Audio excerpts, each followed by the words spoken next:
오늘 말씀의 제목은 우리 두 번째 시간으로 믿음으로 말미암는 의에 있어서 영원한 복음이 무엇인지에 대해서 함께 짧은 시간 말씀을 좀 보도록 하겠습니다. 여러분, 영원한 복음이라는 단어가 여기에 등장합니다. 요한계시록 14장에 등장해요.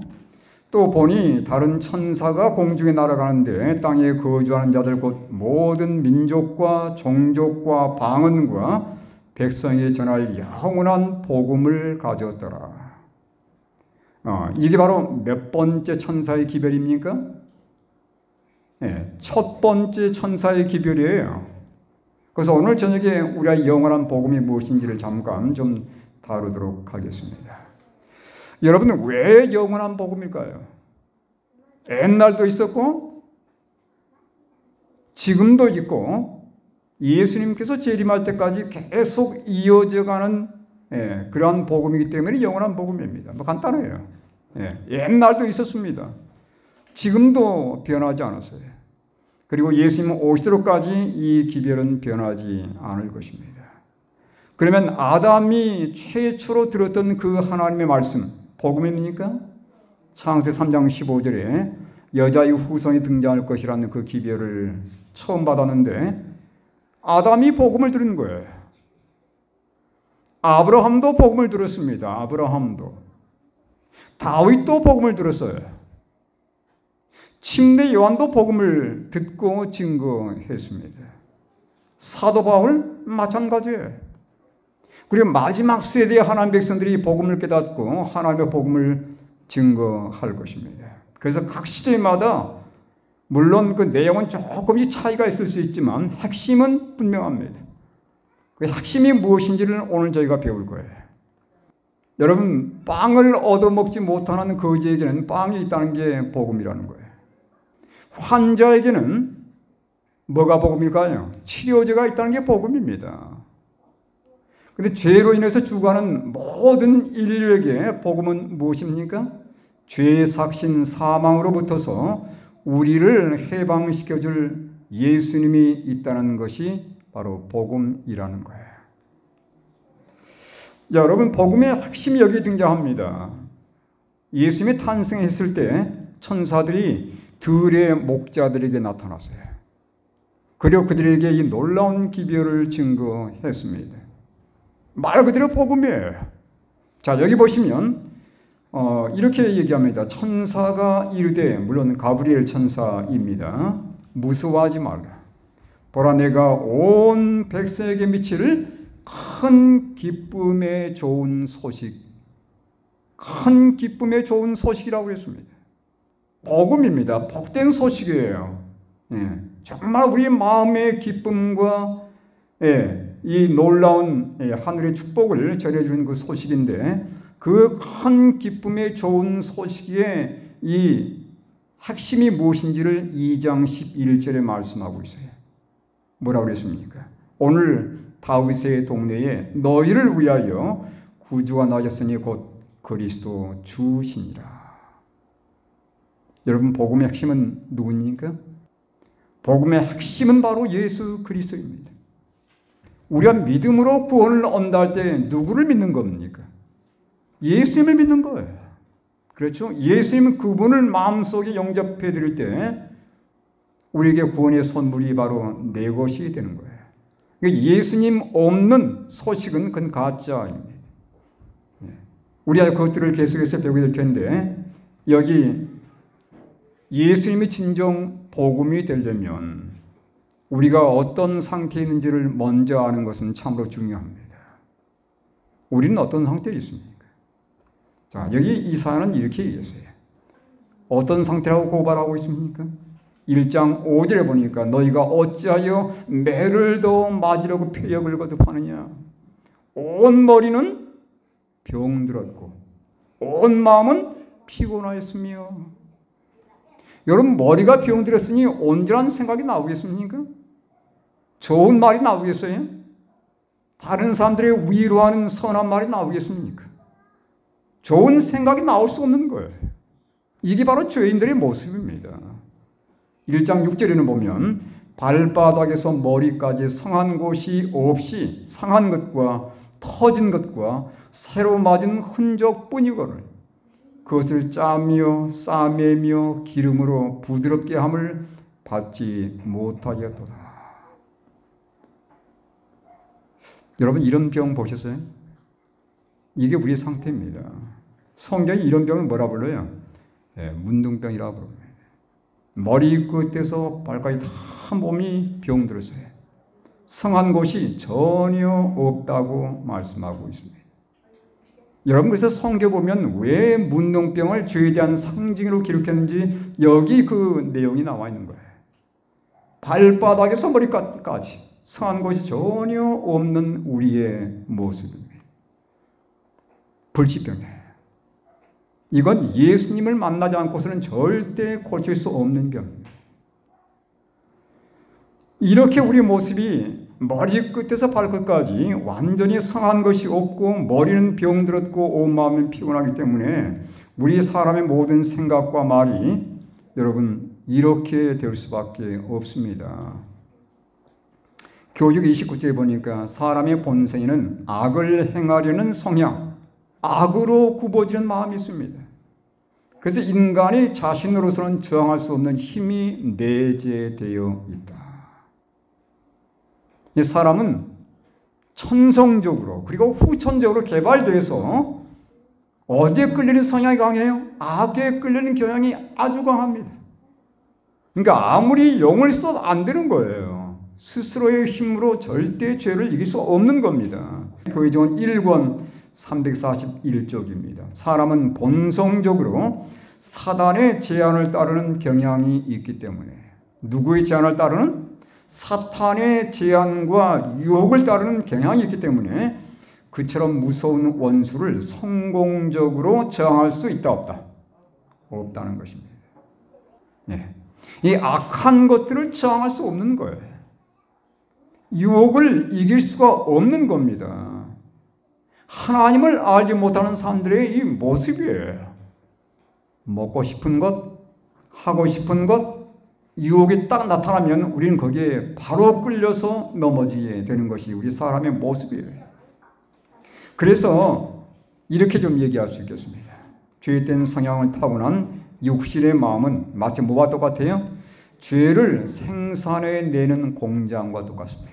우리 마음은요, 끊임없이 뭘 만들어내요? 죄를 만들어내요. 그러니까 우리가 하는 말도 죄로 물들어 있는 겁니다. 우리의 행실도 죄로 물들어 있는 거예요. 그래서 성경은 뭐라고 판단하냐면 이렇게 선언합니다. 어떻게 선언하냐면 로마서 3장 10절에 뭐라고 해요? 함께 다 읽겠습니다. 시작. 기록된 바 의인은 없나니 하나도 없습니다. 의인이 하나도 없다는 겁니다. 이 세상에. 한 사람도 예의가 없어요. 그 다음에 23절에는 뭐라고 말씀합니까? 모든 사람이 죄를 범하였음에 그랬어요. 한 명의 예외도 없는 거예요. 다 죄된 것들에 끌려가지고 넘어지고 자빠지고 상처투성입니다. 네. 여러분 소돔과 고모라가 몇 명의 의인이 없어서 멸망했지요? 여기는 몇 명입니까? 여기는 하나도 없으니 어찌 되겠어요? 여러분 지구의 멸망은 이건 따놓은 운명이에요. 네? 소돔과 고모라가 10명의 의인이 없어서 망했다고요. 이 지구의 운명이 어찌 되겠습니까? 지금 이런 풍전등화의 위기에 놓이는 거예요. 네. 그래서 여기 성경 뭐라고 선언하냐면 그 결과를 이렇게 말씀하고 있습니다. 로마서 6장 23절에 죄의 삭은 사망이요 하나님의 은사는 그리스도 예수 우리 주 안에 있는 영생입니다. 이게 정말 놀라운 선언입니다. 네. 여러분 이 말씀은 하나하나 잘 깊이 묵상하면서 한번 읽어보시기 바랍니다. 이게 하나님의 놀라운 선언이에요. 그래서 이 안에 무궁한 하나님의 사랑이 포함이 되어 있습니다. 자, 먼저 하나씩 비교해 보겠습니다. 뭐가 뭐가 비교되어 있어요? 죄의 삭과 하나님의 은사가 대조되어 있어요. 삭은 뭐 하는 게 삭입니까? 우리가 일을 했을 때 대가를 받는 게 삭이에요. 그렇죠? 예를 들어서 여러분께서 음식점에 가서 음식을 먹었습니다. 그냥 나오면 됩니까? 먹었으니까 뭐 해야 돼요? 예, 먹었으니까 당연히 뭐가 우리에게 주어지냐면 삘이라고 그러는데 그 청구서가 주어지는 거예요. 돈을 지불하라 이거예요. 여러분, 우리가 이 땅에 살면서 죄를 얼마나 많이 즐겼습니까? 그 즐긴 대가 내라는 거예요. 죄는 반드시 우리에게 뭘 가져다 주냐면 청구서를 가져다 줍니다. 그게 뭐예요? 여기 보니까 뭐라고 했어요? 그 청구서. 사망이에요, 사망. 네. 그런데 뭐가 되줬는지 보시기 바랍니다. 하나님의 뭐라고 그랬어요? 은사입니다. 은사란 말이 뭐냐면 선물이에요, 선물. 하나님의 선물은 뭐예요? 영생입니다. 이 선물이 누구한테 주어진 겁니까? 모든 이 세상 사람들에게 다 주어진 거예요. 그러니까 예수님을 모르는 사람들에게 이 선물은 선물이에요, 선물. 선물은 공짜로 주어지는 겁니다. 믿든지 믿지 않든지 거저 주는 거예요. 그러니까 선물이죠. 예. 근데 왜 하나님을 모르는 사람들은 왜 이 선물을 받지 못할까요? 여러분, 믿음이라는 게 뭐냐면 손이에요, 손. 이 선물을 받는 손입니다.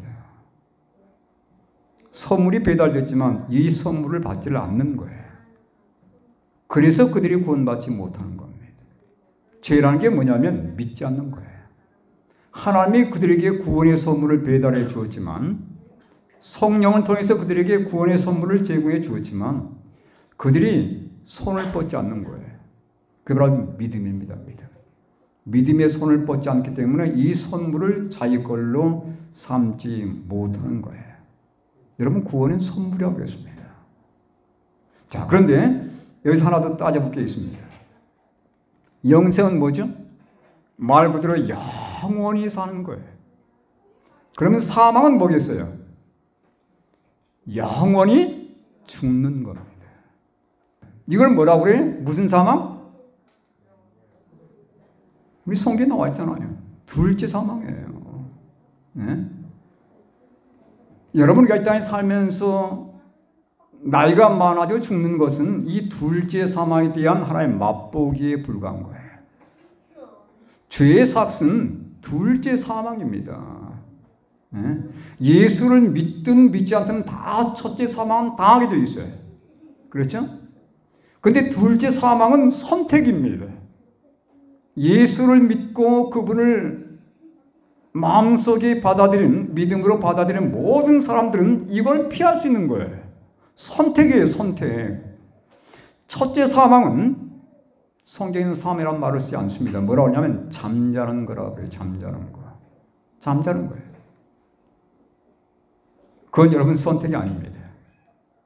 그건 누구나 다 당해야 되는 거예요. 그러나 그것은 큰 문제가 되지 않습니다. 왜냐하면 우리에게는 영원히 살 수 있는 생명이 주어졌기 때문에. 문제는 뭐냐면 우리가 둘째 사망을 피할 수 있다는 사실이에요. 우린 지금 둘째 사망의 그늘 아래 놓여져 있는 사람들입니다. 그런데 여기 놀라운 반전이 생겨나요. 이 둘째 사망을 저주신 분이 등장합니다. 그분이 누구세요? 여러분이 세상에 아담부터서 지금까지 거의 한 6,000년 역사가 지났는데 둘째 사망을 당한 사람은 몇 사람이 될까요? 몇 명 정도로 둘째 사망을 당했겠습니까? 아무도 없습니다. 아무도 없어요. 딱 한 분 계세요. 누구냐면 예수 그리스도십니다. 예수의 죽음이 보통 죽음이 아닙니다. 그냥 우리가 나이가 많아서 죽는 그런 죽음이 아니에요. 그분의 죽음은 특별한 죽음이었습니다. 둘째 사망의 죽음이에요. 그래서 예수님께서 뭐라고 외치셨습니까? 이렇게 고민하시면서 외치는 거예요. 여기 보시면 이사야 53장 6절에 우리는 다 양 같아서 그릇 행하여 각기 제 길로 갔거늘 여호와께서는 우리 모두의 죄악을 그에게 담당히 지키셨도다. 여러분 이사야 53장에 보면 두 마리의 양이 등장합니다. 한 마리 양은 길을 잃어버린 양이에요. 제 멋대로 가버린 양입니다. 근데 또 한 마리 양이 있어요. 그 양은 누구냐면 하나님께서 보내신 어린 양이에요. 왜 하나님께서 그분의 어린 양을 보내셨냐면 길을 잃어버린 양을 길을 찾아주도록 하기 위해서 어린 양 예수님께서 오신 장면이에요. 그 양들의 허물을 다 짊어지신 것입니다. 그 얼마나 그 죽음이 고통스럽고 두려운 것인지 고민하는 장면이 여기 겟세마네에서 나타났습니다. 마태복음 26장 39절 이렇게 얘기하고 있어요. 조금 나아가서 얼굴을 땅에 대시고 엎드려 기도하여 이르시되 내 아버지여 만일 할만하시거든 이 잔을 내게서 지나가게 하옵소서. 무슨 잔이에요? 무슨 잔이기에 이걸 지나게 해달라는 겁니까? 여러분, 이 잔은 다른 잔이 아니에요. 계시록 14장 10절에 나와 있는 하나님의 진노의 잔이에요. 예수님이 지금 하나님의 진노의 잔을 놓고 씨름하는 겁니다. 은혜 시작 끝나고 더 이상 중보자가 없잖아요. 중보자가 사라지게 되면 죄인들이 그 죄를 그대로 다 몸에 받게 됩니다. 그때 받는 게 뭐냐면 하나님의 진노의 잔이에요. 예수님은 이걸 다 경험한 거예요. 중보자 없이 하나님 앞에 직접 설 때 누가? 죄인들이 어떤 모습일지를 예수님이 직접 경험하신 겁니다. 지금 예수님은 죄인의 신분으로 서는 거예요. 의인의 신분이 아닙니다. 왜냐하면 모든 죄를 다 짊어지셨기 때문에 죄인의 자격으로 지금 중보자 없이 하나님 앞에 서 있는 거예요. 그래서 중보자 없는 상태에서 모든 하나님의 진노를 그대로 다 받은 겁니다. 하나님의 진노가 온통 예수의 몸에 쏟아진 거예요. 그래서 이게 어디까지 이어지냐면 둘째 사망까지 이어지기 때문에 예수님께서 고민하시는 겁니다. 이 잔을 내게서 지나가게 하옵소서. 그러나 나의 원대로 마시옵고 아버지의 원대로 하옵소서. 이 둘째 사망이 얼마나 두렵고 끔찍한 것인지를 예수님께서는 아셨습니다. 완전한 끊어짐이거든요. 완전한 소멸이에요. 이게 너무도 끔찍하고 두려운 것이기 때문에 예수님께서 흔들린 겁니다. 씨름하는 거예요. 이걸 피하게 해달라고. 누구를 위한 것입니까? 우리 모두를 위한 것이었습니다. 그래서 예수님께서는 이 세상에 한 사람만 죄 가운데 빠진 죄인이었을지라도 그 한 사람이나마 구원하기 위해서 이 땅에 오실 것이라고 말씀하세요. 만약 하와 그 한 사람만 죄인 되었다고 한다면 그 한 사람을 위해서 누가 오셨을 거라고요? 예수님께서 오셨을 것이라고요. 생각해보면 참 하나님의 사랑이 너무도 놀랍습니다. 자, 여기 보시면 예수님의 고민의 그 장면을 시대소망은 이렇게 기록해 나왔습니다. 그 시련의 때에 하나님의 아들의 인성은 떨렸다. 지금 그분은 제자들의 믿음이 흔들리지 않도록 기도하시는 것이 아니라 시험받고 고통당하는 자신의 영혼을 위하여 기도하셨다. 예수님은 전적으로 자신의 영혼을 위해서 기도한 겁니다. 자신의 영혼을 붙들고 씨름하는 거예요. 두려운 순간 세계의 운명이 결정되고 하는 그 순간이 이르렀다. 온 인류의 운명이 저울 위에서 떨고 있었다. 그리스도께서는 지금이라도 범죄한 인류가 마셔야 할 잔을 거절하실 수도 있으셨다. 지금도 이 일은 너무 늦지 않았다. 그분은 이마에서 흐르는 피땀을 씻어버리고 죄 가운데 인류가 멸망하도록 버려두고 떠나갈 수도 있었다는 겁니다. 여러분, 예수님이요 말이죠. 우리 한 사람 한 사람을 붙들고 결코 놓지 않기 위해서 피땀 흘리면서 기도했다는 거예요. 그러니까 예수님의 이 고민이 얼마나 큰 고민이었겠습니까? 겟세마네 동산에서 말이에요. 네? 지금 예수님이 선택을 마시 않기를 선택해버린다면 우리는 이제 끝나는 것입니다. 이 지금 완전히 사단의 손아귀에 들어가서 이젠 둘째 사망을 경험할 수밖에 없게 되는 거예요. 예수님께서는 우리 한 사람 한 사람을 위해서 이러한 놀라운 고민의 순간을 가졌는데, 이 겟세마네의 경험은 예수님에게는 야곱의 환난입니다. 여러분, 야곱의 환난이 뭔지 아시죠? 우리는 잘 몰라요. 왜냐하면 야곱의 환난은 우리가 경험해 보지 않으면 모른다고 했습니다. 그래서 마치 여러분, 남자는 산고의 진통을 모르잖아요. 에르메스에 보면 그렇게 얘기했어요. 남자가 어떻게 이 여자의 진통을 알 수 있냐 이거예요. 그 말은 뭐냐면 경험해 보지 않은 사람은 상상만으로 그 진통을 알 수 없다는 얘기입니다. 야곱의 환난은 그런 거예요. 예수님은 겟세마네에서 야곱의 환난을 경험한 겁니다. 여러분, 야곱의 환난이 언제 있게 됩니까? 중보가 끝날 때 생기는 거예요. 중보자가 없습니다. 중보자가 없기 때문에 더 이상 그들을 위한 하나님의 은혜가 없어요. 붙드는 힘이 없어요. 예수님은 지금 그런 형편에 있었습니다. 아무런 중보자가 없어요. 그분이 홀로 하나님 앞에 섰어야 됐던 겁니다. 그리고 사단은 계속 속삭이는 거예요. 뭐라고 속삭입니까? 첫 번째, 인류의 죄를 짊어진다면 당신은 하나님과는 영원히 끊어지게 될 것이다. 둘째 사망입니다. 그 다음에 뭐라고 유혹합니까? 유대인들도 너를 다 배반했다는 거예요. 너가 그렇게 사랑했고 지금까지 인도해 왔던 유대인들도 너를 배반했다는 거예요. 유다도 너를 배반했다는 거예요. 누가 당신의 희생을 알아줄 거냐? 당신이 이렇게 죽어도 아무도 당신의 희생을 고마워하지 않을 거라 이거예요. 당신의 희생은 헛된 거라 이거죠. 계속해서 이런 내용을 속삭이면서 예수님 하여금 잔을 받지 않도록 그렇게 유혹하는 장면입니다. 세 번째는 인류로 하여금 죄를 담당하게 내버려두고 너는 결백한 사람으로 하나님 앞에 서라는 유혹이었습니다. 근데 이 유혹을 맞서서 예수님께서 씨름하시는 거예요. 마치 야곱이 자신의 죄를 붙들고 씨름했던 것처럼 예수님도 그렇게 씨름하셨습니다. 마실 것이냐? 거부할 것이냐?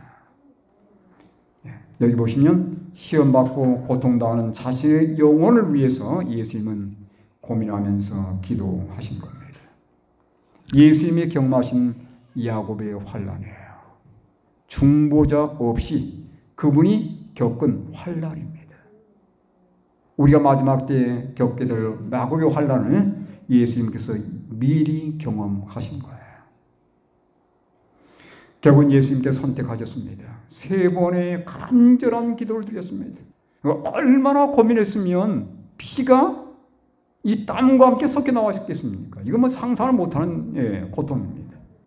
그분이 이 땅까지 오신 것은 인류를 붙잡고 그들을 구원하기 위해서 오신 것인데 그분께서 당해야 될 고난이 너무도 큰 거예요. 결국은 예수님께서 선택하셨습니다. 3번의 정말 처절한 씨름을 경험한 다음에 그분이 최종적으로 결정을 하셨어요. 그래서는 시대에서만 보면 그분은 완전히 쓰러져 버렸습니다. 너무도 피곤해가지고. 결국은 그분께서 십자가를 지시는데 요한복음 19장 17절에 이렇게 말씀합니다. 그들이 예수를 맡으며 예수께서 자기의 십자가를 지시고 어디 위에 해골이라 하는 곳에 나가시니 거기에서 못 박혔습니다. 여러분, 골고다란 말이 무슨 말이에요? 히브리 말인데 해골이란 말이에요.